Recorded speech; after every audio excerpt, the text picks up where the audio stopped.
ছেলের কথা শুনে উনি গেস্ট রুমে চলে গেলেন। আর রুদ্র খাবার অর্ডার করে রুমে গিয়ে দেখলো ফুলরানী মুখ ফুলিয়ে বসে আছে। মুখ দেখে মনে হচ্ছে এক্ষুনি কেঁদে দিবে। তাই সেও আপাতত কোনো কথা না বলে মিটিমিটি হেসে ওয়াশরুমে চলে গেল। শাওয়ারের নিচে দাঁড়িয়ে সে খেয়াল করলো তার সমস্ত ক্লান্তি দূর হয়ে গেছে। মনটা খুব ফুরফুরে, মেজাজও বেশ চাঙ্গা। এসব ভেবে হেসে জলদি গোসল সেরে বের হলো। স্পর্শী আর চোখে তাকে দেখে নজর ফিরিয়ে নিল। রুদ্র আকাশি রঙের টি শার্ট আর কালো ট্রাউজার পরে রুম থেকে বের হলো। তখনই অর্ডারকৃত খাবার চলে এলো। সে খাবার সার্ভ করতে করতে তার বাবা এসে পাশে বসলেন। বাবা ও ছেলে স্পর্শীর অনুপস্থিতিতে একটা ব্যাপারে আলোচনাও সেরে নিলেন। তবুও স্পর্শীর সারা শব্দ পাওয়া গেল না, আর ফ্রেশ হয়ে এখানেও এলো না। তাই বাধ্য হয়ে ওনারা খেয়ে নিলেন। ঘড়ির কাঁটা তখন 10-এর ঘরে। অনেক জার্নি হয়েছে বিধায় রুদ্রের বাবা বিশ্রাম নিতে রুমে চলে গেলেন। আর রুদ্র সব পরিষ্কার করে স্পর্শীর খাবার নিয়ে রুমে গিয়ে দেখে ফ্রেশ না হয়ে বালিশবিহীন উপর হয়ে শুয়ে ঘুমিয়ে পড়েছে স্পর্শী। সে দীর্ঘশ্বাস ফেলে খাবার ঢেকে এগিয়ে গেল স্পর্শীর দিকে। তাকে সুন্দর করে শুয়ে দিয়ে ড্রিম লাইট অন করে বেরিয়ে গেল রুম থেকে। সেদিন রাতে স্পর্শী জাগলো না, খেলেও না। তার পছন্দের বিরিয়ানি সেভাবেই ঢাকা অবস্থায় পড়ে রইল। কিন্তু বিপত্তি বাঁধল পরের দিন সকাল 8টায়, যখন ঘুমে ঢুলুঢুলু হয়ে ড্রয়িং রুমে গিয়ে জানতে পারল বড় বাবা তাকে রেখে ফিরে গেছেন। এখন থেকে তাকে রুদ্রের সঙ্গেই থাকতে হবে। রুদ্র যেদিন বাসায় ফিরবে তাকে সেদিনই ফিরতে হবে। এর আগে কেউ আসবে না তাকে নিতে। এদিকে রুদ্রও নাকি জানে না কবে নাগাদ ফিরবে। তার জরুরি কাজ আছে, এত সময় হাতে নেই তার। তাই এখন থেকে তাকে এখানে থাকতে হবে। থাকতে নাকি বাধ্য। এ কথা শুনে স্পর্শের রাগে দুঃখে কাঁদতে শুরু করলো। তার কান্না দেখে মনে হচ্ছে কেউ খুব মেরেছে। নিজের ফোন থাকলে আম্মুকে কল করে জানাতে পারত। এছাড়া সেও জানতে চায় বড় বাবা কেন এমন করলো, ঠিক কোন অপরাধে শাস্তি দিলেন, সেদিনের ঘটনার রেশ ধরে নাকি অন্য কোনো কারণে। এটা করার আদৌ দরকার ছিল কি? এসব ভাবলে তার কান্নার গতি বেড়েই যাচ্ছে। ফুপিয়ে কেঁদে যাচ্ছে এক নাগাড়ে। তার ফোলা ফোলা নেত্র গড়িয়ে পড়ছে অশ্রুফোঁটা। নাক ধারণ করেছে রক্তিমাভা। তারই সামনে সোফায় বসে রুদ্র ভ্রুজোড়া কুঁচকে তাকিয়ে আছে। বিরক্ত মুখে তাকিয়ে আছে চিৎকাদনী স্পর্শীর দিকে। সামান্য কারণে এত কান্নাকাটির হেতু খুঁজে পাচ্ছে না সে। এতক্ষণে নিশ্চুপ হয়ে থাকলেও এবার ইয়াক ছি বলে দাঁড়িয়ে গেল। এতক্ষণ কান্না চোটে স্পর্শীর সর্দি ঠোঁট ছুঁয়ে যাচ্ছিল, আর সে ওড়না দিয়ে মুছছিল। জর্জেট ওড়নায় নাক মোছার ফলে নাকটা লাল হয়ে গেছে। কিন্তু এবার সে সর্দি না মুছে বা হাত দিয়ে নাক টিপে সর্দি এমনভাবে ছুঁড়েছে যেটা এসে ওর ডান পায়ের পাতা এসে পড়েছে। স্পর্শীর এমন কাজে রুদ্র মনে মনে বেয়াদব উপাধি দিয়ে মুখে বলে উঠল, সমস্যা কি তোর? আজাইরা কান্নাকাটি করছিস কেন? আমি থাকবো না এখানে, আমাকে বাসায় দিয়ে আসো। কেন থাকবি না? এটা কি বাসা না? আমি আমার বাসায় যেতে চাই। তুমি এক্ষুনি বড় বাবাকে ফোন করে আমাকে নিয়ে যেতে বলো। আমি কি তোর বেতনভুক্ত কর্মচারী যে যখন যা বলবি আমাকে তাই শুনতে হবে? তুমি বড় বাবাকে কল করবে কি না? করব না। এই নিয়ে আর একটাও বাড়তি কথা বলবি না। রান্নাঘরে খাবার ঢাকা আছে, ফ্রেশ হয়ে খেয়ে নে যা। তোমার মতো বন মানুষের জিনিস খাবো না, আর তোমার সঙ্গে থাকবো না। এ কথা বলে সে উঠে গেস্ট রুমে গিয়ে দরজা আটকে বসে রইল। দুই হাঁটুর উপর থুতনি রেখে অঝরে কাঁদতে লাগলো। এত বড় বাসায় একা থাকবে কিভাবে? রুদ্র তো সবসময় বাসায় থাকবে না, তখন সময় কাটবে কিভাবে? এসব নানান কথা ভাবতে ভাবতে সে বিছানায় শুয়ে বালিশে মুখ লুকিয়ে কাঁদতে লাগলো। আর ওকে যেতে দেখে রুদ্র দীর্ঘশ্বাস ফেলে বিরক্তি মাখা মুখে দাঁড়িয়ে রইল। এদিকে তার ফোনে একের পর এক কল আসতেই আছে। ওর বের হতে হবে। একে বাসায় একা রেখে বাইরে গিয়ে শান্তি পাবে বলেও মনে হয় না। কিন্তু কি আর করার, এছাড়া উপায়ও নেই। এসব ভেবে রুদ্র স্পর্শীকে শুনিয়ে শুনিয়েই বলল, ফ্রিজে কারো পছন্দের খাবার রাখা আছে, সময় পেলে সে যেন খেয়ে নেয়। আমি জরুরি কাজে যাচ্ছি, ঘন্টা দুয়েক পরেই ফিরব। আর ভয়ের কিছু নেই, বাসাতে ভূত পেতনি কিচ্ছু নেই।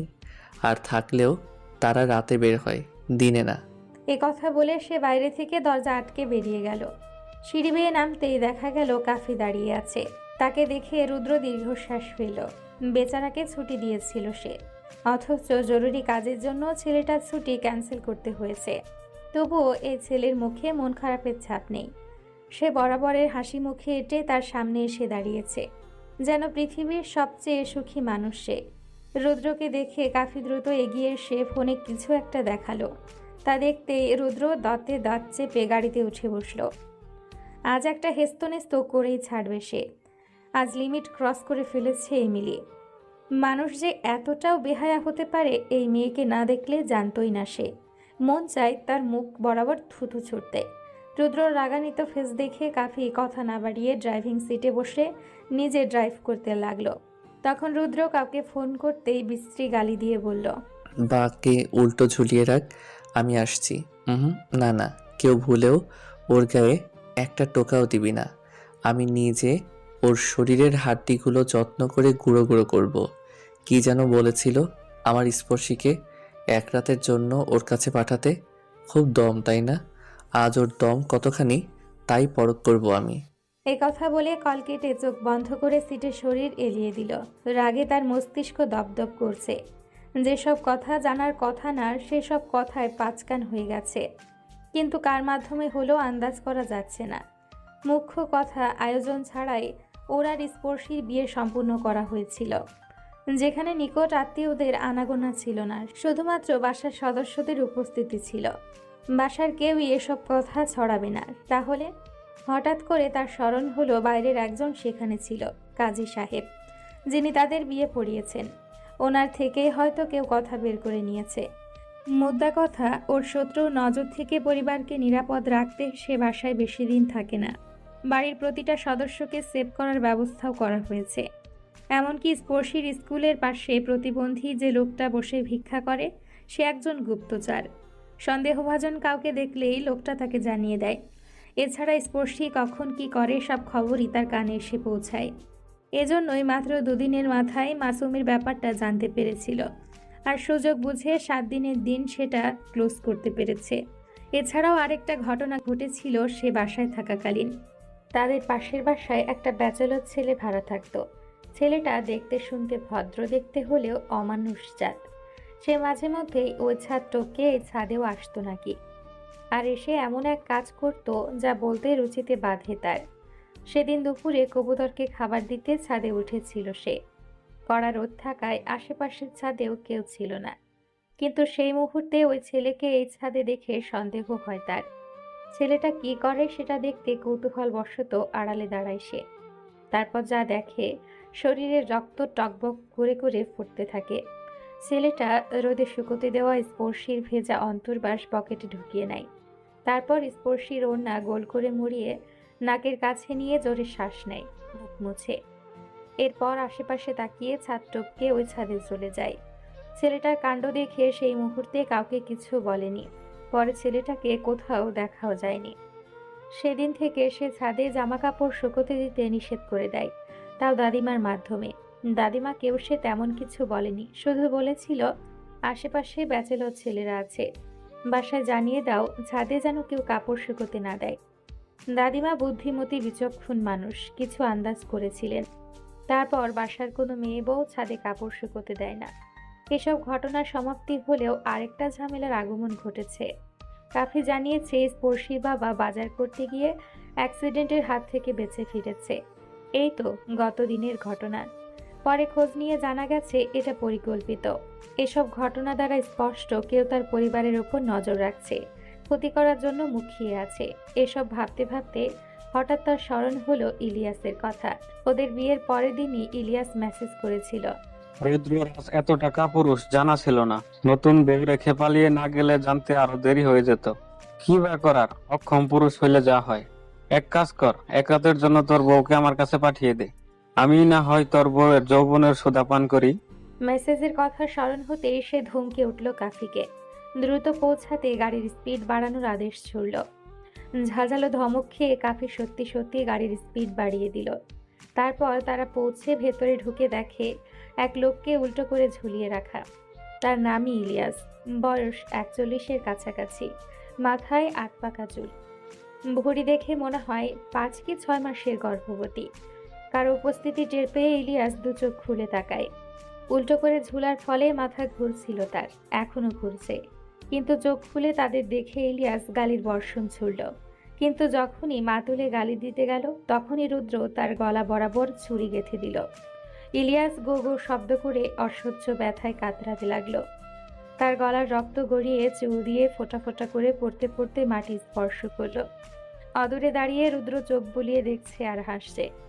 ইলিয়াসের চেলারা অবচেতন অবস্থায় পড়ে আছে। কিছুক্ষণ আগে এক নাচনেওয়ালি এসেছিল এখানে।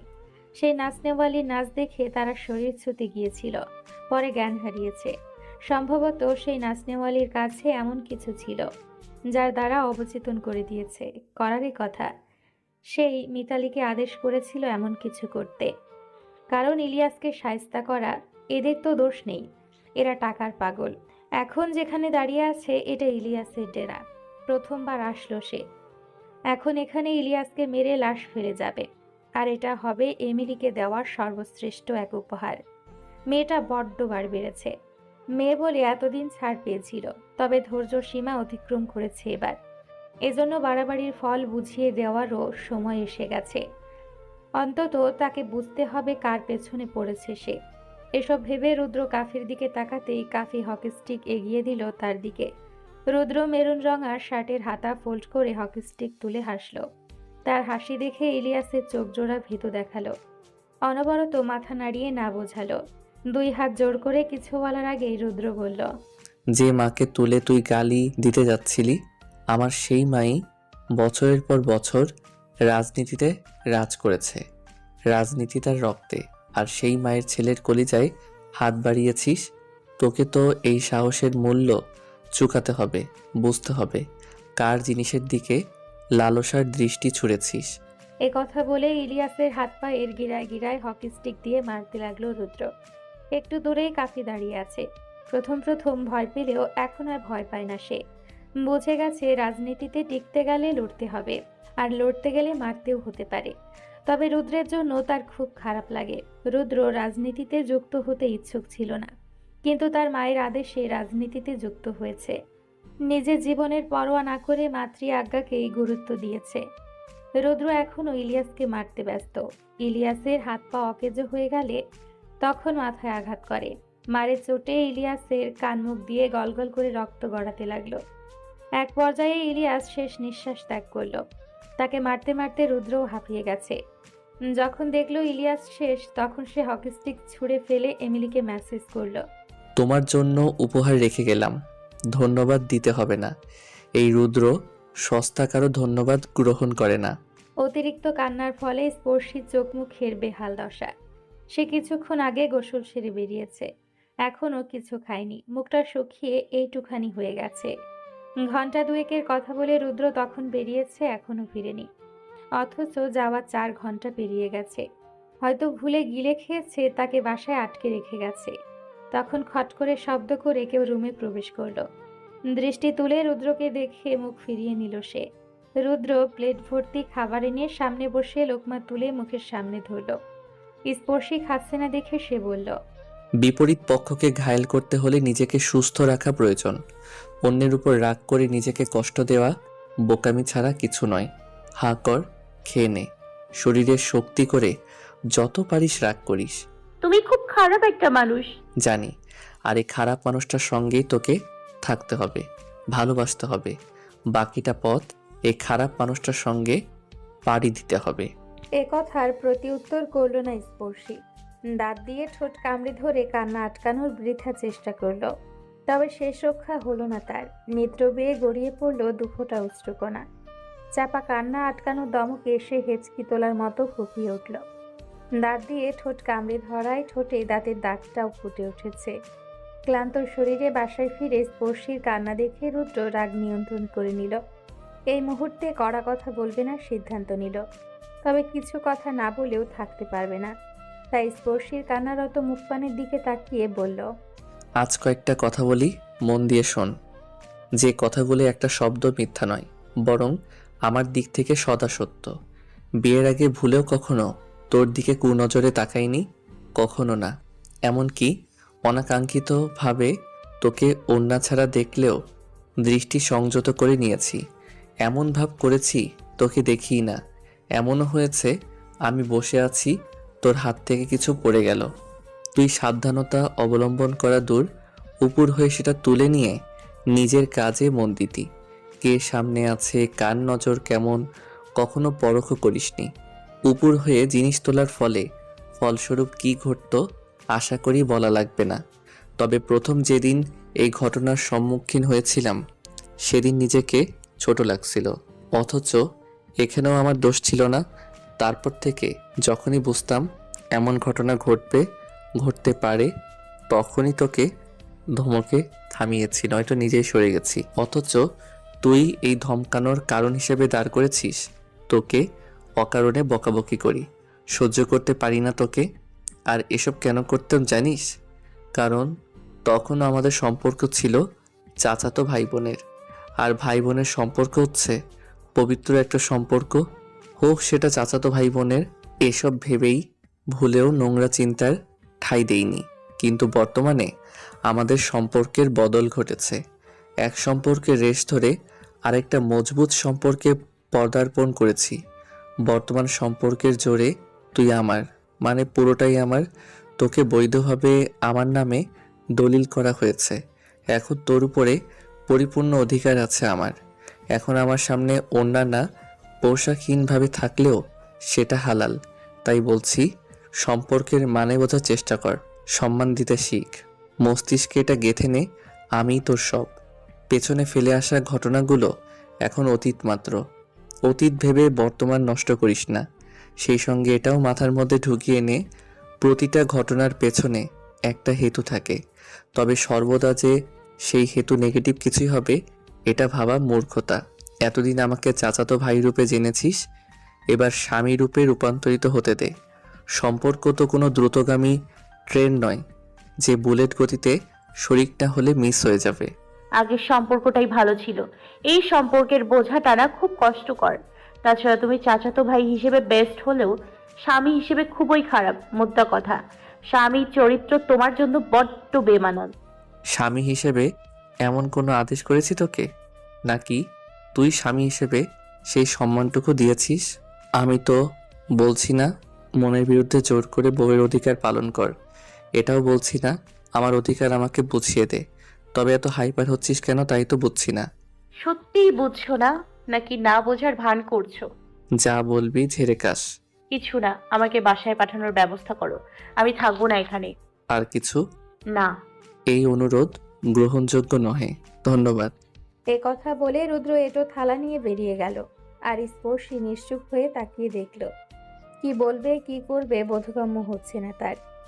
যাকে কখনোই তেমন নজরে দেখেইনি তাকে নাকি স্বামী হিসেবে গ্রহণ করতে হবে, তার সঙ্গে এক রুমে এক বিছানায় থাকতে হবে।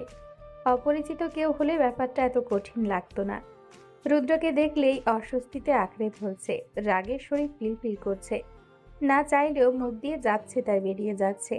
পরে নিজের কাছেই নিজেকে খুব ছোট মনে হচ্ছে।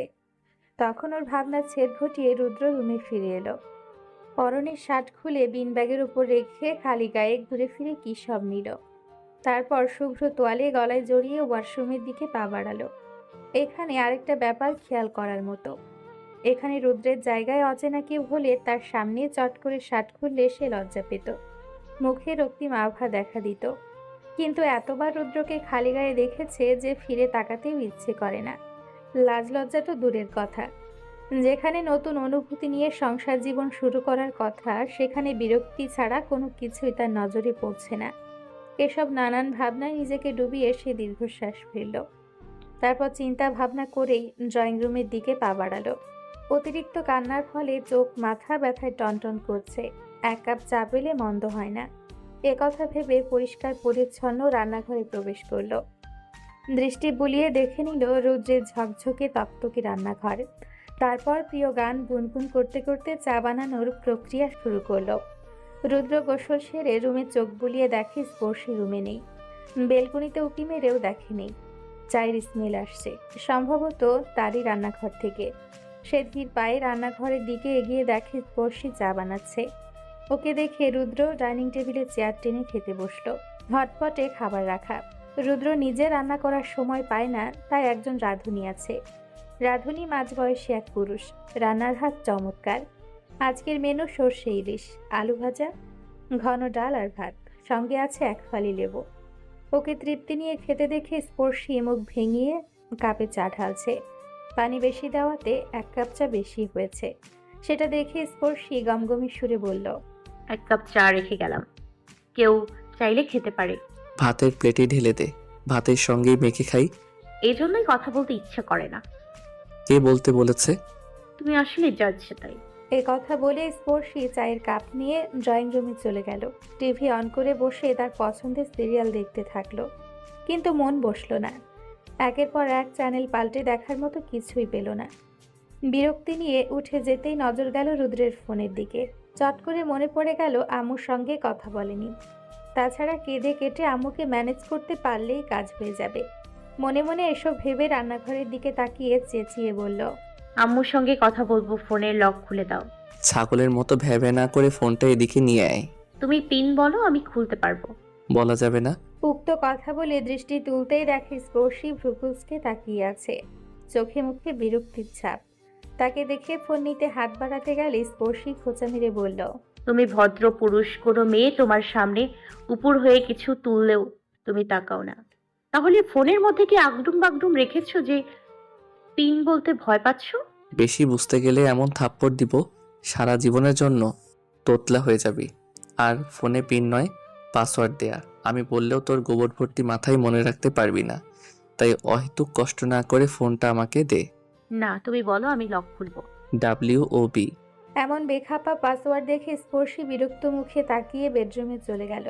তারপর একে একে ফোনের message store, Messenger, Instagram, WhatsApp থেকে শুরু করে যত অ্যাপ আছে খুঁটিয়ে খুঁটিয়ে দেখল, কিন্তু তেমন কিছুই পেল না। তারপর হতাশ হয়ে ধৈর্য সহকারে আরও কিছুক্ষণ ফোন ঘাটাঘাটি করে ওর আম্মুকে কল দিল, কিন্তু মরিয়ম বেগম কল ধরলেন না। বেশ কয়েকবার কল দিয়েও কাজ হলো না। দেখে মন খারাপ করে ইউটিউবে নাটক দেখায় মন দিল। ওদিকে রুদ্র খেয়ে প্লেট ধুতে রান্নাঘরে ঢুকতেই চোখ চড়ক গাছ। মেঝেতে চিনি ও পানি ফেলে একাকার অবস্থা। রান্নাঘরের অবস্থা দেখে মুহূর্তেই তার মেজাজ বিগড়ে গেল। এসব স্যাঁতসেঁতে কাজ কারবার মোটেও পছন্দ নয় তার। ফ্ল্যাটে একা একা থাকলেও কখনোই নোংরা করে রাখে না ঘরদোর, রান্নাঘর। অথচ এই মেয়ে 2 মিনিটে বৃন্দাবন করে গেছে। তবে এটা যে স্পর্শীর ইচ্ছাকৃত কাজ বুঝতেও বাকি রইল না তার। কারণ চিনি পানি ফেলে হলুদ গুঁড়ো ছিটানো। চায়ে হলুদের গুঁড়ো দেওয়ার প্রয়োজন নেই নিশ্চয়। তাহলে হলুদের কৌটা খুলল কে, আর ছিটালই বা কে? কান্নাকাটির পরিসমাপ্তি ঘটিয়ে মেয়েটার শয়তানি বুদ্ধির উদয় হয়েছে। এই মেয়ে যে তাকে জ্বালিয়ে খাটিয়ে মারবে সেটাও অবগত সে। এভাবেই তাকে জ্বালিয়ে অতিষ্ঠ করে তোলার প্রচেষ্টায় থাকবে, যাতে সে বিরক্ত হয়ে তাকে বাসায় পাঠিয়ে দেয়। কে বলে এই মেয়ের বুদ্ধি নেই? 16 আনা বুদ্ধি আছে, শুধু দুষ্টু বুদ্ধির সংখ্যা একটু বেশি, এই আর কি। তারপর নিজেই সবটা পরিষ্কার করে রুমে গিয়ে দেখে ফোনে নাটক দেখছে। ওকে দেখে স্পর্শী ভ্রুকুচকে তাকিয়ে পুনরায় দৃষ্টি ফিরিয়ে নিল। আর রুদ্র সিলিং ফ্যান বন্ধ করে এসি অন করে পাশে শুয়ে বলল, যখন যা খেতে ইচ্ছে করবে আমাকে বলবি। আগ বাড়িয়ে রান্না করে যাবি না, মনে থাকবে? হুম। ফোনের কাজ শেষ করে চার্জে দিবি। আমি ঘুমালাম। এ কথা বলে রুদ্র চোখ জোড়া বন্ধ করে নিল। কিন্তু কেন জানি ওর মনে হচ্ছে স্পর্শী তার দিকেই তাকিয়ে আছে। সে কিছু বলবে নাকি অন্য কোনো সমস্যা। এ কথা ভেবে চোখ খুলে দেখে সত্যি সত্যি স্পর্শী দৃষ্টি তার দিকে নিবদ্ধ। ওকে তাকাতে দেখে স্পর্শী ফোনটা এগিয়ে দিয়ে পাশ ফিরে শুয়ে পড়ল। নাটক দেখবে না, ভালো লাগছে না কিছু। এই প্রথম রুদ্রের পাশে শুয়েছে, অস্বস্তিতে শরীরে কাটা দিচ্ছে। তখন রুদ্র চোখ জোড়া না খুলেই বলল, এত ধারে শুলে পড়ে যাবি, সরতে সরতে ওইদিকে যাচ্ছিস কেন? তাছাড়া আমি তোর পাশে শুয়েছি, কাছে তো যাইনি। নাকি এভাবেই নিমন্ত্রিত জানাচ্ছিস কাছে যাওয়ার? খোঁচা না মারলে শান্তি পান না, না? কোথায় যেন শুনেছিলাম মেয়েদের মুখ থাকে এক কথা আর এক মন থাকে আরেক কথা। অর্থাৎ মুখে বলবে ভাত খাবো না, আর মনে প্রত্যাশা রাখবে খাইয়ে দিলেই খেতাম। অথচ তারা সোজাসাপটা ভাবে মনের ভাব কখনোই প্রকাশ করবে না। আর তুই তো উল্টো পথে চলা উল্টো মালি, তোর দ্বারা এসব করা অসম্ভব কিছু নয়। এজন্য ভেবেছি হয়তোবা সরে টরে গিয়ে দৃষ্টি আকর্ষণ করে আছে, যাওয়ার নিমন্ত্রণ জানাচ্ছিস। এবার কিন্তু বাড়াবাড়ি হয়ে যাচ্ছে। উক্ত কথাটি শুনে রুদ্র স্পর্শীকে নিজের কাছে এনে জাপটে ধরল। পুরুষালী শক্ত হাতের বন্ধনে বন্দী স্পর্শী। আকস্মিক কাণ্ডে হতবাক হতভম্ব সে। রুদ্রের নিঃশ্বাস আছড়ে পড়ছে তার চোখে মুখে। তার মন কেমন করা মাদকাসক্ত চাহনিতে নাড়িয়ে দিল অন্তঃপুর। তবে মাদকপূর্ণ চোখে দৃষ্টি আটকে রাখার সাহস হলো না। দ্রুত দৃষ্টি সরিয়ে দু চোখ বুজে নিল নিজের অজান্তেই। অতঃপর নিজেকে ছাড়ানোর বৃথা চেষ্টা করতেই রুদ্র ওর হাতের বাঁধন শক্ত করল। তাদের দূরত্ব ঘুচিয়ে দিল নিমিষেই। স্পর্শীর হাত তখনও রুদ্রের বুকের বাপাশে। ধুকপুক ধুকপুক দামামা বাজিয়ে দ্রুত গতিতে চলছে রুদ্রের হৃৎক্রিয়া। তাকে চোখ বুজতে দেখে রুদ্র মৃদু হাসল। তারপর আদরে স্পর্শে স্পর্শীর একগুচ্ছ চুল কানের পাশে গুজে দিতে দিতে বলল, বাড়াবাড়ি তখনই হতো যদি তোকে ঠিক এভাবে টান দিয়ে আমার বুকের উপর ফেলতাম, তোর কপালের বেপরোয়া চুলগুলো এইভাবে সরিয়ে দিতাম, তোর কপালের মাঝখানে এমন করে ঠোঁট ছোঁয়াতাম, তোর এই কম্পিত ওষ্ঠজোড়ায় ঠিক এভাবে বেতাল হতে পারতাম। আমি কি এমন করেছি? করিনি তো। এমন করলে ঠিক অমন হতো। আমি শুধু এটাই বোঝালাম। মুখে মিটিমিটি হাসি এঁটে উক্ত জবাব দিতে দিতে সেসব কর্ম সম্পূর্ণ করেছে রুদ্র। তখনও স্পর্শী অনড় হয়ে চোখ বড় বড় করে তাকিয়ে আছে। বিস্ময়তা তার মস্তিষ্ক এখনও উক্ত ঘটনার সংকেত পাঠাতে ব্যর্থ। রুদ্রের ছোঁয়ায় যেন জমে গেছে সে। তার ঠোঁটে এখনও ভেজা ভেজা ভাব। এই মুহূর্তে কি বলা উচিত, কি করা উচিত কিছুই বোধগম্য হচ্ছে না তার। অসীম বিস্ময় নিয়ে অনড় হয়ে আছে। তখন রুদ্র তাকে বালিশে শুয়ে মুখ গম্ভীর করে বলে উঠল, আগ বাড়িয়ে এসব করেছি আমি, বল। স্পর্শী বোকার মতো নাসূচক মাথা নাড়ালো। আর রুদ্র হাসি আটকাতে জিহ্বা দিয়ে ঠোঁট ভিজিয়ে স্পর্শীর ওনার এক প্রান্তে নিজের হাতে বেঁধে অপর প্রান্ত বাঁধল স্পর্শীর হাতে, যাতে সে ঘুমালে স্পর্শী উঠে কোথাও যেতে না পারে। মেয়েটা যা চঞ্চল, একে বিশ্বাস নেই। তারপর হাত বাঁধার কাজ সমাপ্ত করে রুদ্র পূর্বের মতোই ঠাট বজায় রেখে বলল, যেহেতু এসব করিনি তাই অহেতুক বদনাম দেওয়া থেকে বিরত থাক, নয়তো সত্যি সত্যি ঘটনা ঘটিয়ে ফেললে তখন দোষ দিস না। আর বিনা অপরাধে কাঠগড়ায় দাঁড়াতে রাজি নই আমি। আশা করি বুঝেছিস আমার কথাগুলো। খুব ক্লান্ত আমি, ঘুমালাম। ভুলেও নড়াচড়া করবি না। তোর নড়াচড়ার কারণে যদি ঘুম ভাঙে তাহলে খবর আছে। আরেকটা কথা, এবার থেকে চায়ে কম চিনি খাবি, নয়তো ডায়াবেটিস বেড়ে যাবে। তোর না আমার। সেই সঙ্গে এটাও জেনে রাখ, কবুল বলার সঙ্গে সঙ্গে আমি তোর ভাইয়ের চরিত্র থেকে রিজাইন করেছি। বর্তমানে আছি স্বামী চরিত্রে, আর এখন থেকে এই চরিত্রই বহাল থাকবে। নিজের কথা শেষ করে রুদ্র পাশ ফিরে শুয়ে চোখ জোড়া বন্ধ করে নিল। অথচ তার ঠোঁটের কোণে মিটিমিটি হাসি। স্পর্শী নিজেকে সামলে জবাবে কিছু বলবে, কিন্তু তাকে সে ভাবার অবকাশও দিল না। নিজের কথার কাজ সমাপ্ত করে তাকে এড়িয়ে গেল। বিস্ময়ভাব এখনো কাটেনি তার। রুদ্রের করা কাজে হতভম্ব হয়ে কথার খেয়ে হারিয়ে ফেলেছে। যেসব কল্পনাও করেনি আচমকা তেমন কিছুই ঘটে গেছে, তাও কিনা অপছন্দের মানুষটির থেকে। স্পর্শী ঠোঁটে হাত রেখে আর চোখে তাকালো রুদ্রের পানে। পুরো শরীর অবশ অবশ লাগছে তার, নিঃশ্বাস নিতেও যেন ভুলে গেছে। এমন অনুভূতির সঙ্গে পরিচিত নয় সে। কোনোদিন এমন ছোঁয়াও পায়নি ষোড়শী শরীরে। কোনো পুরুষ এতটা কাছে আসেনি ভুলক্রমে। এজন্যই বুঝি রেশ কাটিয়ে উঠতে পারছে না সে। তারপর সে আর কিছুই ভাবল না। রুদ্র যেভাবে তাকে শুইয়ে দিয়েছে ঠিক সেভাবেই শুয়ে চোখ জোড়া বন্ধ করে নিল। চোখ বন্ধ করার সঙ্গে সঙ্গেই চোখের কার্নিশ বেয়ে গড়িয়ে গেল কয়েক ফোঁটা নোনা জল। ভীষণ অভিমান হলো নিজের বাবা মায়ের প্রতি। বুক ভেঙে কাঁদতে চাইলেও পারল না। জানালা বন্ধ করে পর্দাটা না বিধায় আলো বাতাস আসছে না রুমের মধ্যে। এসির কারণে রুদ্র সব বন্ধ করে দিয়েছে। স্পর্শী উঠতে গেলে হাতের বাঁধা অন্যায় টান লাগলো। বাড়তি কথা বাড়ানোর ইচ্ছে হলো না, তাই শুয়ে পড়ল পাশ ফিরে। আর স্মৃতিচারণ করতে লাগলো কিছু সুখ মুহূর্তের কথা। ওদের ছন্দ নীড়, নামের বাড়িতে ছন্দের শেষ নেই। নিত্যদিন নানান ছন্দে অতিবাহিত হয় তাদের বাড়ির প্রত্যেক সদস্যের। কতই না মধুর সেই দিনগুলো। মেয়ে বলে কখনো আটকে রাখা হয়নি তাকে। সর্বদাই স্বাধীনভাবে চলেছে তার মর্জি মতো। বাসা ছোট সদস্য হিসেবে প্রত্যেকেই ভীষণ ভালোবেসেছে তাকে। সকলের কাছে তার আবদারের ঝুলি খোলা শুধু বোঝ হওয়া থেকে রুদ্রকে অপছন্দের লিস্টে যুক্ত করেছে। আর রুদ্রই একমাত্র ব্যক্তি যে তাকে শাসন করে, সব কাজে বাধা সৃষ্টি করে। এটা করা যাবে না, ওটা করা যাবে না, একা কোথাও যাওয়া যাবে না, সর্বদা এমন ধরনের ফরমান জারি করত। তাই তাকে এড়িয়ে চলার চেষ্টা করত। কিছু দিলে সে নিতে চাইতো না, আর নিলেও কখনো ব্যবহার করতো না। যেহেতু সে অপছন্দের ব্যক্তি, সে কিছু দিলেও আপনা আপনি সেই জিনিস অপছন্দের লিস্টে যুক্ত হতো। এভাবে দিনকাল চলতে থাকলো নিজ নিয়মে। কিন্তু বিগত বছর দুয়েক আগে থেকে রুদ্রকে ভীষণ ভয় পাওয়া শুরু করলো।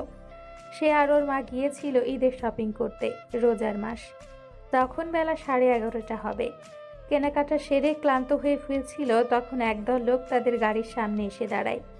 সে উকিঝুঁকি মেরে দেখতে থাকে মুখোশ পরা লোকগুলোকে, কিন্তু তার মা ভয়ে মেয়েকে জাপটে ধরে কল করতে থাকে রুদ্রকে, আর ড্রাইভারকে বলে কথা বলে কোনোভাবে তাদেরকে আটকে রাখতে। কিন্তু ড্রাইভার কিছু বলার আগেই লোহার কিছু দিয়ে তার গাড়ির কাঁচ ভেঙে ফেলে। সেই কাঁচ ছিটকে সে গেঁথে যায় তার কপালে আর হাতে। সঙ্গে সঙ্গে মরিয়ম বেগম আর্তনাদ করে কেঁদে ওঠেন। ততক্ষণে লাল রক্ত ঝরে পছন্দের সাদা বারবি ড্রেসে ফোঁটা ফোঁটা রক্তে রঞ্জিত হয়ে গেছে। সে তখনও বিস্ময় নিয়ে দেখছিল। ঠিক তখনই এক লোক গাড়ির দরজা খুলে তাকে বের করে আনে আর ঠাঠিয়ে থাপড় বসিয়ে দেয় তার দুই গালে। সে নিজেকে সামলাতে পারে না, ছিটকে পড়ে মাটিতে। চোখজোড়া ঝাপসা হতে থাকে আপনা আপনি। চারদিকে ঘোর অন্ধকার। কানে সে বিচ্ছে মায়ের করা আহাজারি। তবে চোখজোড়া বন্ধ হওয়ার আগে সেও হয় আরেকটা বীভৎস কাহিনীর। সে চোখ বন্ধ করার আগে তার কাছে ছিটকে আসে কারো কাটা হাত। সম্ভবত যে তাকে থাপড় মেরেছে তার, কারণ সে ব্যক্তি তার থেকে 2 হাত দূরে মাটিতে পড়ে ছটফট করছে। এমন দৃশ্য সহ্য করতে পারল না সে। গা গুলিয়ে ওঠে, মাথা ঘুরতে থাকে। তবে চোখ বন্ধ হওয়ার আগেই ঝাপসা চোখে দেখতে পায় রামদা হাতে দাঁড়িয়ে থাকা অচেনা রুদ্রকে, যার চোখে মুখে রক্তের ছিটা, ভয়ঙ্কর মুখের আদল। সে কচু কাটার মতো কুপাতে থাকে এগিয়ে আসা মুখোশধারীদের। এরপরে কি হয়েছিল মনে পড়ে না, কারণ ততক্ষণে সে অবচেতন হয়ে পড়েছিল। যখন সেন্স ফিরে শুনে রুদ্র নাকি জেলে। কবে সে ছাড়া পাবে ঠিক নেই, কিন্তু এই ঘটনার 8 ঘন্টার পর রুদ্র বাসায় ফিরেছিল, আর বরাবরের মতো তাকে খোঁচা মেরে বলে, আজকে থেকে এর বাইরে যাওয়া বন্ধ। যে সামান্য ঘটনার সম্মুখীন হতে পারে না তাকে বাইরে যাওয়া মানায় না। ননির পুতুল একটা। মেজমা নতুন আরেকটা বারবি ড্রেস এনেছে, ওকে পরিয়ে আলমারিতে তুলে রাখো। সেদিন রুদ্রের কথায় কড়া জবাব দিতে গিয়েও থেমে গেছে। বিশেষ করে মরিয়ম বেগমের ইশারায় নিজেকে সামলেছে। এই ঘটনার পর পর বাসার সবাই আরো সাবধান হয়ে গেছে। রুদ্রের কড়া আদেশে তারও একা একা বাইরে যাওয়াও বন্ধ হয়ে গেল। স্কুলে গেলে রুদ্র রেখে আসতো আর মরিয়ম বেগম নিয়ে আসতেন। স্কুল টিচারের কাছে টিউশনি করত, সেটাও অফ। আর তাকে পড়ানোর দায়িত্ব নিল রুদ্র আর বড় বাবা। এভাবেই দিন কাটতে লাগলো। আর যতদিন অতিবাহিত হতে থাকলো, রুদ্রের ওপরে সেও বিরক্ত হতে থাকলো। বন্দি জীবনে হাঁপিয়ে উঠেছে সে। এটাকে বেঁচে থাকা বলে? যে রাজনীতি আপনজনেদের বিপদ ডেকে আনে, সেই রাজনীতি করার কি দরকার? রাজনীতি করতেই হবে এর কোনো মানে আছে? যারা করে না তারা কি বাঁচে না, নাকি পৃথিবীতে ঠাঁই পায় না? কিন্তু এসব কথা বলার সাহস হতো না তার। বললেই আস্ত গিলে খাবে রুদ্র। কি দরকার সারকে খোঁচা মেরে গোতা খাওয়ার? তবে এ ঘটনার 23 দিনের মাথায় রাতের বেলা বড় বাবার ওপর হামলা হয়। ওনার রক্তাক্ত দেহখানা ফেলে রেখে যায় বাসার মূল ফটকে। সেদিন দাদিমা ছেলের অবস্থা দেখে বড় মাকে অনেক কথা শুনিয়েছিলেন, বাদ যায়নি রাগী। তারপর রুদ্র সিদ্ধান্ত নেয় চট্টগ্রামে আসার, আর আসেও সে সপ্তাহখানিক পরে। তারপর থেকে সে এখানে একা থাকে এত বড় ফ্ল্যাটে। তবে রাজনীতি ছাড়েনি, বরং এখানে এসে দ্বিগুণ চেলাচামুন্ডা জুটিয়ে রাজনীতির পথ পূর্বের চেয়েও শক্তপোক্ত করেছে। নেতা হয়েছে, নেতা। আর বর্তমানে এই নিষ্ঠুর নেতার সঙ্গেই তার জীবন জড়িয়ে গেছে। এসব ভেবে সে দীর্ঘশ্বাস ছেড়ে পাশ ফিরতেই রুদ্রের চোখে চোখ পড়ে। হয়তো জেগেই ছিল এতক্ষণ। রুদ্রকে তাকাতে দেখে স্পর্শী এবার নিজেই মুখ খুলল। একটা কথা বলি? শুনতে ইচ্ছে করছে না, পরে বলিস। এখন বলতে না পারলে পরেও বলবো না। আচ্ছা বল। তুমি কি আমাকে ভালোবাসো? বউ ভালোবাসার জিনিস না, ঠ্যাঙানোর জিনিস। যতক্ষণ এদের ঠ্যাঙানো যাবে এরা ততক্ষণই ভালো থাকবে। এতক্ষণ পাশ ফিরে কল্পনা জল্পনা করে এখন আমাকেই কথার প্যাচে ফেলার ফোন দিয়ে এঁটেছিস। ভেবেছিস কিছুই বুঝবো না আমি? ভালোই ভালোই বলছি, ভুলভাল চিন্তা ঝেড়ে ফেল, নয়তো উল্টো করে ঝুলিয়ে মাথার ভূত ছাড়িয়ে দিব। আর কি কি বললি? তোকে ভালোবাসি না কি যেন? তুই এটা বল, তোকে ভালোবাসতে যাব কোন দুঃখে? দেশে কি মেয়ের অভাব পড়েছে? রুদ্রর অপমানজনক কথা শুনে স্পর্শী উঠে বসল। এক হাতে চোখ মুছে কান্নারত কণ্ঠে জবাব দিল, তাই তো, কখনো মিথিলা, কখনো রুমানা, আবার কখনো এমিলি। তোমার জীবনে মেয়ের অভাব আছে নাকি? থাকবে কেন? তুমি তো সাধু পুরুষ। কে প্রেম করলো, কে কার সঙ্গে বেড়াতে গেল, কে উপর হয়ে নিচ থেকে জিনিস তুললো, কে ওড়না ছাড়া তোমার সামনে এলো, সব খবরই থাকে তোমার কাছে। তুমি তো জ্ঞানী, জ্ঞানীর জ্ঞানী, মহাজ্ঞানী। আশ্চর্য, গফের সঙ্গে না হয় প্রেম করেছি ঠিক আছে, কিন্তু গফের মায়ের সঙ্গে কবে প্রেম করলাম? এ কথা শুনে স্পর্শী রেগে দাঁতে দাঁত চেপে উত্তর দিল। গার্লফ্রেন্ডের মায়ের সাথে প্রেম করেছো? এ কথা কখন বললাম আমি? এমিলির মায়ের নামই তো রুমানা। তুই তো বললি এখনো মিথিলার সঙ্গে প্রেম করি, কখনো রুমানা আবার কখনো এমিলি। এ কথার মানে তো তাই দাঁড়ায়। এই টপিক বাদ দিতে স্পর্শী উঠে চুল আঁচড়ে নিল। রাগের চোটে তার নাকের পাটা ফুলে আছে। কোনো মতে চুলের জট খুলে চুলে কাটা দিয়ে উঁচু করে বেঁধে নিল। এসি অফ করে এক টানে জানালার আকাশী পর্দা সরিয়ে দিল। বাইরে তখন গোধূলির আলোমাখা আকাশপট।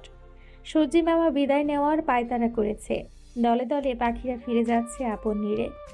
একটা কাক জাম গাছের ডালে বসিয়ে রুক্ষ কণ্ঠে কাকা করেই যাচ্ছে। সঙ্গী হারিয়ে ফেলেছে নাকি কে জানে। একটা প্লেন উড়ে যাচ্ছে দূর আকাশপথে। সাদা সাদা ধোঁয়া উড়িয়ে যেন উপস্থিতি জানান দিয়ে যাচ্ছে। সামনেই একটা বিশাল বড় মাঠ। একদল যুবক সেখানে ফুটবল খেলছে। পথচারীরা হেঁটে যাচ্ছে যার যার কর্মে। বাইরের আবহাওয়া দেখে স্পর্শী উদাস কণ্ঠে, তুমি কি এখন বাইরে যাবে? হুম। আমিও তোমার সঙ্গে যাব। এবার থেকে তুমি যেখানে যাবে আমাকেও সঙ্গে নিয়ে যাবে। আমি একা একা বাসায় থাকবো না। বিয়ে যখন করেছো, প্রয়োজনে বুক পকেটে নিয়ে ঘুরবা, তবুও সঙ্গেই রাখবা। আচ্ছা তবে আয়, কোলে আয়। না না না, কোলে উঠতে হবে না। হুম, তা বললে তো হবে না। আমাদের একসঙ্গে পথ চলা এই মুহূর্ত থেকেই শুরু হবে। এখন তোকে আমি কোলে নিয়ে ওয়াশরুমে যাব। চল আয় আয়, এত সময় দেওয়া যাবে না, প্যান্ট ভিজে যাওয়ার সম্ভাবনা আছে। তখন কিন্তু তোকে দিয়েই প্যান্ট ধোয়াবো বলে দিলাম। এসো বৌবাকি, কোলে এসো আমার। চলো যাই, একসঙ্গে ওয়াশরুম ভ্রমণ করে আসি। এই কথা বলে রুদ্র চট করে উঠে আড়মোড়া ভাঙল। তারপর ঠোঁটে ফিচেল হাসি এঁটে এগিয়ে গেল স্পর্শীর দিকে। তার এগোনো দেখে স্পর্শী দৌড়ে পালালো। তাকে পালাতে দেখে রুদ্র বলল, তোমার সঙ্গে ওয়াশরুম ভ্রমণের বাসনা এভাবে অপূর্ণ রেখে যেও না বউ। স্বামীর আদেশ নিষ্ঠার সঙ্গে পালন করতে হয়। এসো এসো, জলদি এসো। রুদ্রের কথা শুনে স্পর্শী দৌড়ানো অবস্থায় চেঁচিয়ে বলল, হে আল্লাহ, এই অসভ্যের মুখে লাগাম দাও। আমি ফকিরের হাতে করকরা 20 টাকা দিব। তোমার জন্য উপহার রেখে গেলাম, ধন্যবাদ দিতে হবে না। এই রুদ্র সস্তা কারো ধন্যবাদ গ্রহণ করে না। রুদ্রের করা মেসেজ দেখে এমিলি হাসছে। কিছুক্ষণ আগেই রুদ্রের দেওয়া উপহার এসে পৌঁছেছে তার নিকট। নিজের স্বামী নিথর দেহ দেখে তার কষ্টও হচ্ছে না, কান্নাও পাচ্ছে না। কেন জানি নিজেকে হালকা হালকা মনে হচ্ছে। এতদিন এই সম্পর্কের বোঝা টানতে টানতে ক্লান্ত সে। রাজনীতিতে যুক্ত হওয়ার শর্তে ইলিয়াসকে বিয়ে করতে এক প্রকার বাধ্য হয়েছিল। আর এই শর্ত দিয়েছিল ইলিয়াসের বাবা ইসমাইল হোসেন। তখন তিনি মন্ত্রী, হাতে পাওয়া ছিল, অর্থের কমতি ছিল না। তখন দুবাই ফেরত এমিলি বাংলাদেশে এসেই প্রেমে পড়েছে এক দাপুটে ছেলের। তার চলনে বলনে ভীষণভাবে আকৃষ্ট হয়েছে সে। কিন্তু ইলিয়াস তাকে পছন্দ করে জানায় তার বাবাকে। ইসমাইল হোসেন সরাসরি প্রস্তাব দেন তাকে। ততদিনে ওই দাপুটে নেতার খোঁজ মিলছিল না কোনোভাবেই। পরে মরিয়া হয়ে নেতার সন্ধান পেতে সেও রাজনীতিতে যুক্ত হওয়ার সিদ্ধান্ত নেয় এবং ইলিয়াসকে বিয়ে করে। বাবা মা ও জন্মভূমি ছেড়ে বাংলাদেশে স্থায়ী হয়। ইসমাইল হোসেনের পুত্রবধূর পরিচয় বহন করে রাজনীতিতে ঢুকে। তারপর দিন যায় মাস যায়, খুঁজেও পায় তার মন পুরুষটাকে। খোঁজ নিয়ে জানতে পারে তার নাম রুদ্র। নামের মতো তার মধ্যে দাপুটে ভাব আছে, কথাও কাজের তেজ আছে। মোদ্দা কথা, রুদ্রও নেতা। যদিও তখনও কেউ জানতো না এমিলির মনের কথা। তারপর দলের এক লোক সবটা জানিয়ে দেয় ইলিয়াসকে, আর ইলিয়াস জিজ্ঞাসা করায় অকপটে সেও স্বীকার করে। এভাবে দিন চলতে থাকে আর ইলিয়াসের অত্যাচার বাড়তে থাকে। এক কথার সত্য, সে ইলিয়াসকে স্বামী হিসেবে মানতেই পারেনি। সব সময় মনে হয়েছে ইলিয়াস তার বোঝা। রুদ্র না মারলে হয়তো সেই মেরে দিত। এমিলি আয়নার সামনে দাঁড়িয়ে মিটিমিটি হাসতে হাসতে এসবই ভাবছিল। তখন কল এলো তার ফোনে। কল রিসিভ করতে কেউ একজন বলল রুদ্র বিয়ে করেছে, তাও আবার চাচাতো বোনকে।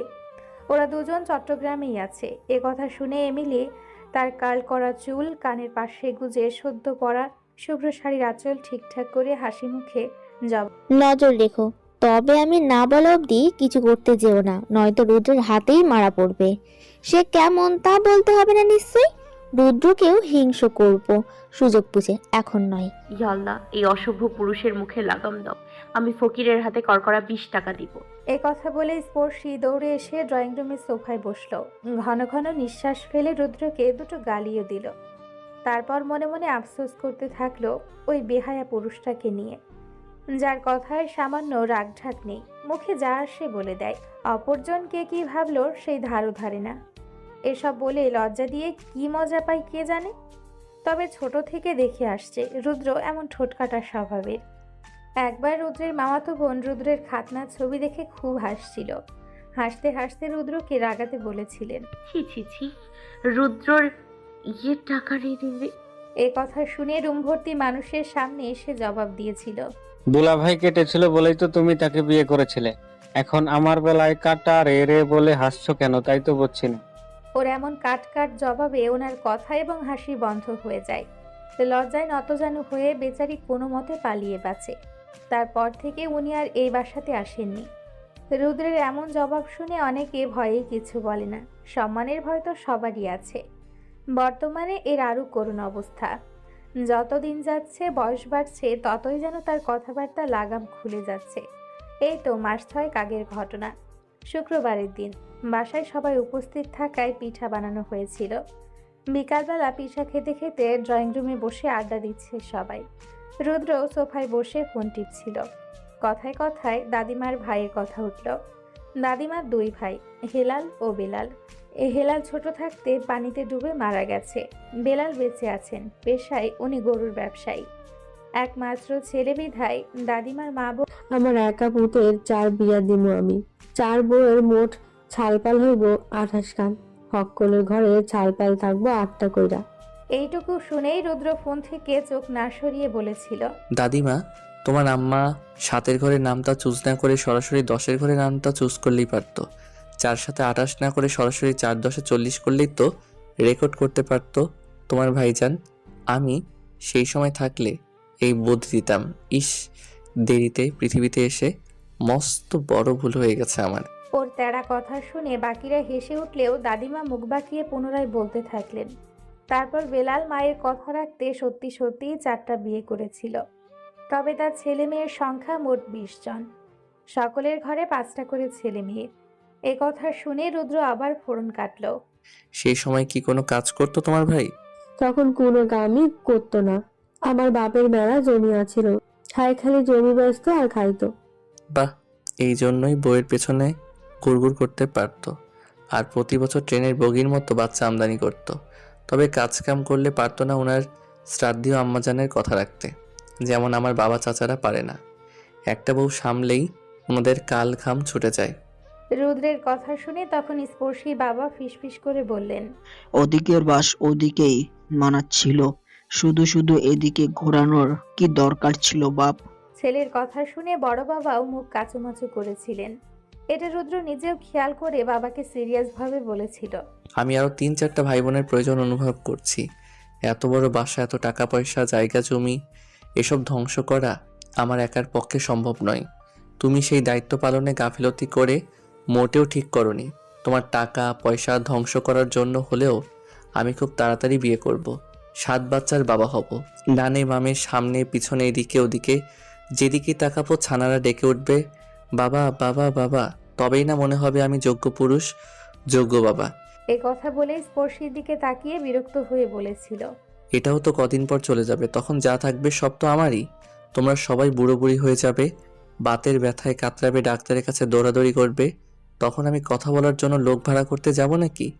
তখন এই বাসা হাসি খুশি থাকবে না, মলিন হয়ে যাবে বাসার পরিবেশ। এসব কথা চিন্তা করা উচিত ছিল তোমার। তুমি চরম ভুল করেছো বাবা, চরম ভুল। সেদিন মান সম্মানের ভয়ে বড় বাবাও কিছু বলেনি। করুণ দৃষ্টিতে তাকিয়েছিলেন সহধর্মিনীর দিকে। আর বড় মা যেন চোখের ভাষায় বোঝাচ্ছিলেন একে শুধরানো তার কম্য নয়। পূর্বের কথা স্মৃতিচারণ করে স্পর্শী দীর্ঘশ্বাস ফেলল। তখন হঠাৎ তার দৃষ্টি গেল গেস্ট রুমের দিকে। দুপুরের দিকে গেস্ট রুমের দরজা খোলা থাকলেও এখন তালা মারা। কাজটা কার বুঝতে বাকি রইল না। অথচ সে ভেবেছিল রুদ্র বের হলেই তল্পিতল্পা গুটিয়েই গেস্ট রুমে চলে যাবে, অন্তত রাতের ঘুমটা যেন শান্তিপূর্ণ হয় এই আশায়। কারণ রুদ্রের পাশে শুতে খুব অস্বস্তি হয় তার, ঘুমাতে পারে না। মনে হয় রুদ্রের গায়ের ওপর তুলে দিবে হাত পা, আর রুদ্র ফুটবলের মতো তাকে শট মারবে। কিন্তু তার এ পরিকল্পনায় রুদ্র ছায় ঢিলে। চারিদিকে মাগরিবের আজান হচ্ছে, রুদ্র এখনো বের হয়নি রুম থেকে। সে রুমের দরজার দিকে তাকিয়ে দৃষ্টি ফিরিয়ে মন দিয়ে আজান শুনল।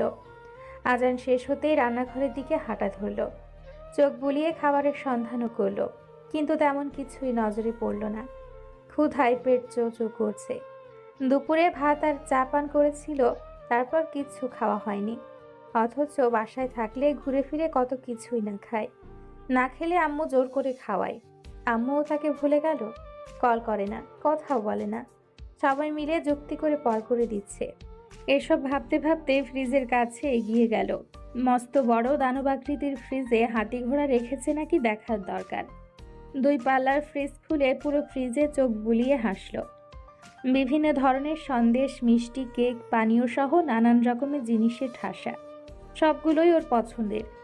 রুদ্র মিষ্টি পছন্দ করে না, ওর ঝাল জিনিস পছন্দ। যাকে এসব ভেবে মস্তিষ্কে চাপ প্রয়োগের দরকারই নেই। তারপর সে প্রতি প্যাকেট থেকে একটা করে মিষ্টি ডাইনিং টেবিল থেকে ফল কাটা ছুরি নিয়ে সোফায় গিয়ে বসল। Red velvet cake. তখন সে খেয়াল করলো কেকের ওপর বড় বড় করে লেখা ওয়েলকাম টু মাই লাইফ। কেকের ওপরে লেখাটা দেখে ভাবারও সময় পেল না সে। তার আগেই রুদ্র রুম থেকে চেঁচিয়ে এখানে আমার কালো শার্ট রেখেছিলাম, ওই শর্টের কোমরে নীল রং দিয়ে ইংলিশে লেখা ছিল পারফেক্ট বস। ওটা দেখেছিস? কই পাচ্ছি না আমি, এসে খুঁজে দিয়ে যা। জবাবে স্পর্শী কিছুই বলল না, তবে শক্ত করে ছুরি ধরে কেকের দিকে তাকিয়ে রইল। মানুষ কেক কাটে সুখ মুহূর্তের কথা স্মরণীয় করে রাখতে। কেক কাটার সময় অনেকে ভিন্ন ধরনের উইশ করে, আর স্পর্শী দাঁতের দাঁত চেপে মৃদু স্বরে বলতে বলতে কেক কাটলো। শার্ট তোর পরিস তুই, আর খুঁজে দিব আমি? তোর কোন শার্টে কি লেখা তাও মুখস্থ করে রাখতে হবে আমাকে? রুদ্র রে রুদ্র, এই যে আমি কাটছি এই কেকটা, কেক না রে, কেক না, এটা তো তোর গলা। ঘড়িতে তখন রাত 10:30। স্পর্শী কানে ফোন ধরে চুপ করে বসে আছে। রুদ্র ড্রয়িং রুমের সোফায় বসে খেলা দেখছে, সঙ্গে আছে তার বাধ্য সহকারী কাফি। দুজনের হাতে কফির মগ। টিভি দেখার ফাঁকে ফাঁকে চলছে তাদের আলোচনা। স্পর্শী ফোনে কথা বলছে দেখে রুদ্র ইচ্ছে করে দরজা বন্ধ করে এসছে, যাতে তার কথা ড্রয়িং রুম অবধি না পৌঁছায়। স্পর্শী মাথা নিচু করে থাকায় তার অশ্রু গড়িয়ে যাচ্ছে মেদুর গাল বেয়ে। এই প্রথম ওর ভীষণ আফসোস হচ্ছে মেয়ে হয়ে জন্মেছে বলে। মেয়ে না হলে আজ এমন বিশ্রী পরিস্থিতিতে পড়তে হতো না, আর না অসহায় হয়ে মনের বিরুদ্ধে কবুল বলতে হতো।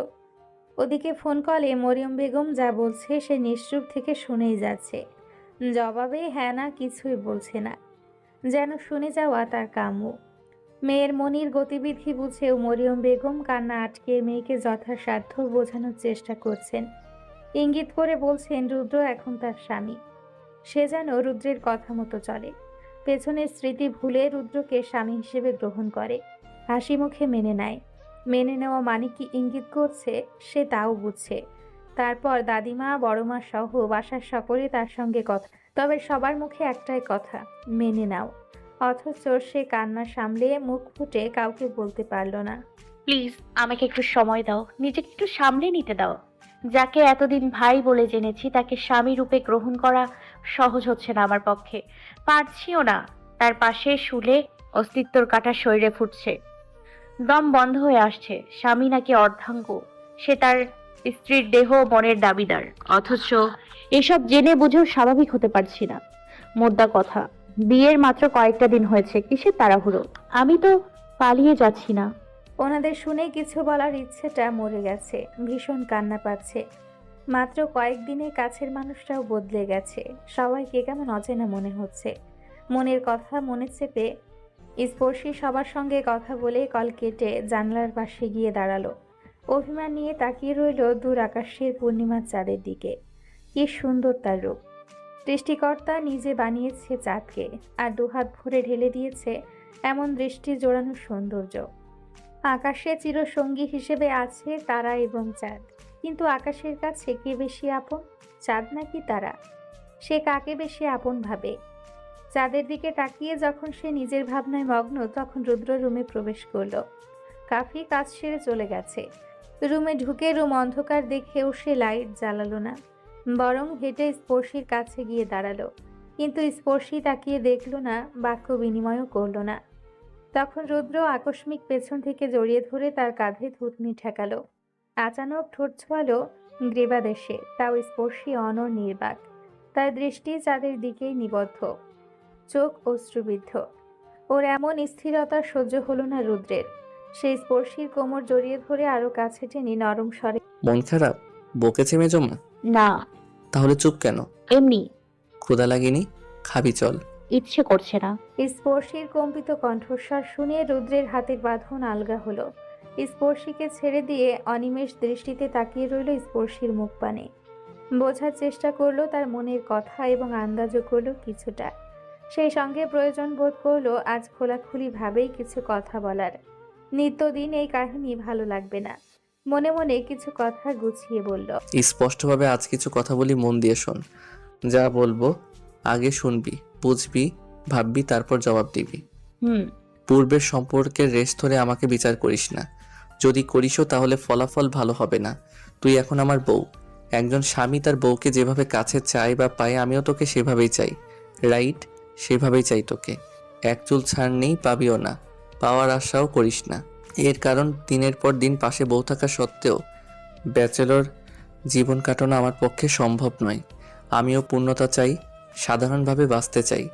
বিয়ে নিয়ে আমার কোনো সমস্যা নেই, তোকে না। কারণ আমি পূর্বের সম্পর্কের কাটাকুটি কবুল বলার সঙ্গে সঙ্গে করে ফেলেছি। এখন অবধি স্মরণও হয়নি তুই বোন ছিলি। বর্তমানে তোকে বোন ভাবাও হারাম, কারণ আমরা এখন বৈধভাবে হাজব্যান্ড ওয়াইফ। হাজব্যান্ড হিসেবে তোর কাছে গেলে এটা ভাবিস না ভাইয়া এসেছে, তাহলে পাপের ভাগিদার তুইও হবি, সঙ্গে আমিও। সম্পর্কটা সহজভাবে ভাব, দেখবি মেনে নেওয়া সহজ হবে। তোর কাছে মনে হচ্ছে সম্পর্কটা বোঝা, কারণ তুই এখনো ভাইয়ার আসনেই রেখেছিস আমাকে, যেটা উচিত হচ্ছে না তোর। বিয়ে যখন হয়েছে আমি তোর কাছে আসবই, সেটা তুই চাইলেও আর না চাইলেও। আর যখনই কাছে আসবো তখন পূর্বের কথা মাথায় আনিস না, তাহলে কোনোদিন সম্পর্কটা সহজভাবে নিতে পারবি না। এখনকার মতোই বোঝা মনে হবে আজীবন, যেটা মঙ্গলজনক হবে না আমাদের কারোর জন্যই। তুই আমাকে নিয়ে ভাব, একবার নয় 1000বার ভাব, তবে হাজবেন্ড হিসেবে অন্য সম্পর্কের রেশ ধরে নয়। রুদ্রের কথা শেষ হতে স্পর্শী ডুকরে কেঁদে উঠল। কান্না দমকে কিছুক্ষণ কথা বলতে পারল না। আগ বাড়িয়ে রুদ্র কিছু বলল না, বরং তাকে স্বাভাবিক হওয়ার সময় দিল। কিয়তক্ষণ পর সত্যি সত্যি নিজেকে সামলে নিয়ে কাঁদতে কাঁদতেই সে বলল, যদি তোমার সঙ্গে আগে থেকেই প্রেমের সম্পর্ক থাকতো তাহলে মেনে নেওয়াটা অনেকটা সহজ হতো। যদি তুমি বিয়ের আগে থেকে আমাকে জড়িয়ে ধরতে, কিস করতে, তাহলেও তোমার কাছে আসা নিয়ে সমস্যা থাকতো না। কাজিন লাভ নিয়ে কত গল্প হয়, নাটক হয়, নায়করা যেমন যেমন করে, তুমি তো কখনো তেমন করনি। সর্বদা নিজের ভাইয়ার মতন আগলে রেখেছো। আর আমিও তোমাকে নিয়ে সেসব কিছু ভাবিনি। যখন মাসুমের সঙ্গে কথা বলতাম তখন আমার ফ্রেন্ডরা বলতো, রুদ্র ভাইয়ার মতো প্রিন্স থাকতে নর্দমায় কেন ডুবছিস? যেখানে রুদ্র ভাইয়ার রাজ্যেই তোর বসবাস, সেখানে মাসুমের মতো ছেলেকে নিয়ে ভাবছিস কেন? ওদের কথা শুনে মনে মনে তওবা করতাম, ভুলেও ভাবতাম না এসব নিয়ে, কারণ তোমাকে আপন ভাইয়ার মতো ভাবি। তাহলে এখন তুমিই বলো, মাত্র দুদিনের ব্যবধানে সেই আমি বস্ত্রহীন ভাবে কিভাবে তোমাকে কাছে আসার আহ্বান করি? আমিও তো মানুষ, আমারও মন আছে, ভালো লাগা মন্দ লাগার ব্যাপার আছে। আমার কথাটাও তো ভাবা উচিত।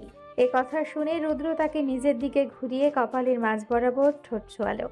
তারপর স্পর্শী দুই গালে হাত রেখে মিটিমিটি হেসে তাকিয়ে রইল কিছুক্ষণ। স্পর্শী তার চোখে চোখ মেলাতে পারল না, দ্রুত দৃষ্টি সরিয়ে নিল। তখনও তার চোখ দিয়ে অঝরে অশ্রু ঝরছে। রুদ্র স্পর্শী জল থই করা চোখের অশ্রু মুছে বলল, আগে জড়িয়ে ধরে নেই, কিস করে নেই, কাজিন লাভে যা যা হয় সেসব কিছুই করিনি, কারণ তখন তুই আমার ছিলি না। একটা কথা মনে রাখবি, যে সম্পর্কে নোংরামির স্থান রয়েছে সেই সম্পর্কের স্থায়িত্বকাল ক্ষণকালের জন্য। পবিত্র জিনিস সবসময় মঙ্গলজনক। তাছাড়া আমরা জয়েন্ট ফ্যামিলিতে বড় হয়েছি, পরিবারের সদস্য সংখ্যাও কম নয়। যদি ভুলভাল কিছু করতামও তাহলে কি তাদের নজরে পড়তো না? আর পড়লে কি সবার সম্পর্ক ঠিক থাকতো? নিজেকে সামলিয়েছি বলেই তোর বাবা আমার সঙ্গে তোর বিয়ের কথা ভেবেছে। খারাপ চরিত্রের হলে এমনটা ভাবতেন তিনি। তবু আমার কোনো তবু টবু শোনা হবে না তোমার। পূর্বের কথা ভুলে সংসারে মন দাও। নিয়ম করে আমাকে জড়িয়ে ধরবা, কিস করবা, আমার বুকে মাথা রেখে ঘুমাবা। এইটুকু করলেই হবে, বাকিটা না হয় আমিই বুঝে নিব। এখন চলো, দুপুরে আমি খাইয়ে দিয়েছিলাম তোকে, এখন তুই আমাকে খাইয়ে শোধ করবি। এ কথা বলে রুদ্র ওর হাত ধরে টানতে টানতে রান্নাঘরে নিয়ে গেল। বড় একটা প্লেটে দুজনের খাবার বেড়ে বেডরুমে এসে বসলো। রাতের খাবার রেস্টুরেন্ট থেকে এনেছে, কারণ স্পর্শী বিরিয়ানি পছন্দ করে। 3 বেলায় বিরিয়ানি দিলে খুব খুশি। মন খারাপের মুহূর্তে পছন্দের খাবারে যদি মনটা ভালো হয়, এই আশায় আনিয়েছে। আগামীকাল শেপ আসবে। আগে যিনি ছিলেন তিনি রুদ্রের খবরাখবর এমিলির কাছে পৌঁছে দিত। বিনিময়ে মোটা অঙ্কের টাকা দিত এমিলি। এজন্য ওনাকে আসতে নিষেধ করা হয়েছে, সঙ্গে বেইমানি করার শাস্তিও দিয়েছে। আগামীকাল থেকে যে আসবে সে কাফির বউ, চেনা জানা কাছের মানুষ। বিয়ের আগে একটা ছোটখাটো রেস্টুরেন্টে কাজ করত, এখন নিজের ইচ্ছেই করে না, কাফি বললেও না। এখানে আসলে স্পর্শীকে সময় দিতে পারবে, সারাদিন এখানে থাকবে, সন্ধ্যের পরপর চলে যাবে। তাতে স্পর্শীকে সঙ্গ দেওয়াও হবে, নিজের অবসর সময়টুকুও কাটবে। এমন নানান দিকে ভেবে সে আর কাফি এই সিদ্ধান্ত নিয়েছে।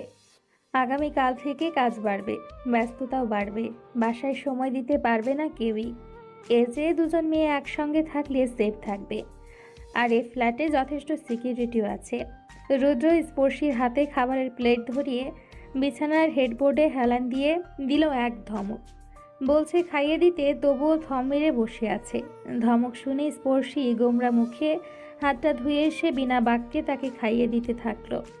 রুদ্র খাচ্ছে আর ফোনের দিকে ভ্রুকুচকে তাকিয়ে আছে। মনোযোগ দিয়ে কি দেখছে কে জানে, তবে সেটা দেখে তাচ্ছিলেন হাসি হাসছে। স্পর্শী রুদ্রের মুখে খাবার তুলে দিতে দিতে দেখল সে ভিডিও দেখছে। ভিডিওতে একটা মেয়ে খুব কাঁদছে। ওনার সামনে সাদা কাফনে আবৃত করা কারো লাশ রাখা। ওকে তাকাতে দেখে রুদ্র নিজেই ফোন এগিয়ে দিল ভালো করে দেখতে। মেয়েটাকে সে চিনে, নাম এমিলি, বর্তমান মন্ত্রীর পুত্রবধূ সে। এছাড়াও আরেকটা পরিচয় রুদ্রের জিএফ। ভালো করে ভিডিও দেখে বুঝলো এমিলির হাজবেন্ড, সামনে রাখা লাশটাই তার বরের। এইটুকু বোধগম্য হতে সে বিস্ময় নিয়ে তাকিয়ে রইল রুদ্রের দিকে। রুদ্রের মুখের হাসি তার বিস্ময়ের আরেকটা কারণ। একটা মানুষ মারা গেছে আর সে হাসছে। গার্লফ্রেন্ডের বর মারা গেছে বলে এত খুশি হয়ে নাকি কে জানে। কেন জানি রুদ্রের হাসিটা সহ্য হলো না তাই বিরিয়ানির এলাচ লোকমার মধ্যে ঢুকিয়ে রুদ্রের মুখে দিতে গেল। কিন্তু রুদ্র ওর হাত আটকে দিয়ে সেই লোকমা স্পর্শীর মুখে পুরে দিয়ে বল, আমার সঙ্গে এক প্লেটেই খা, মুখের খাবার ফেলার চেষ্টা করবি না, খাবার নষ্ট করা পছন্দ করি না আমি। স্পর্শী মুখে এলাচ সমেত বিরিয়ানি নিয়ে বসে রইল। চিবোতে গেলেই ক্যাচ করে দাঁতে এলাচ পড়ে মেজাজ বিগড়ে যাবে।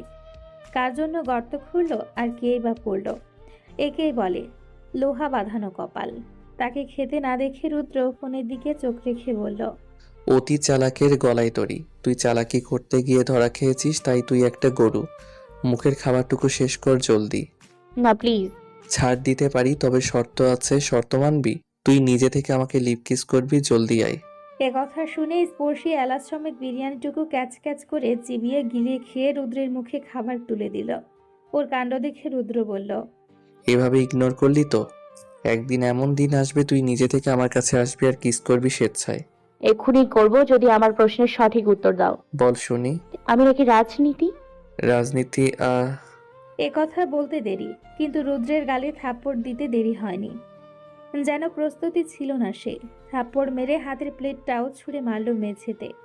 অবশিষ্ট বিরিয়ানিটুকু ছড়িয়ে ছিটিয়ে গেল চারদিকে। তারপরেই হিংস্র বাঘিনীর ন্যায় রুদ্রের গলা চেপে ধরে গলা ফাটিয়ে চিৎকার করে বলল, কিছুক্ষণ আগের আমিই নাকি রাজনীতি? কিছুক্ষণ আগের ভাষণ ভুলে গেছিস? আমাকে সব মেনে নিতে হবে, জোর করে হলেও সংসার করতে হবে, আর তুই রাজনীতি করে ছুটে বেড়াবি।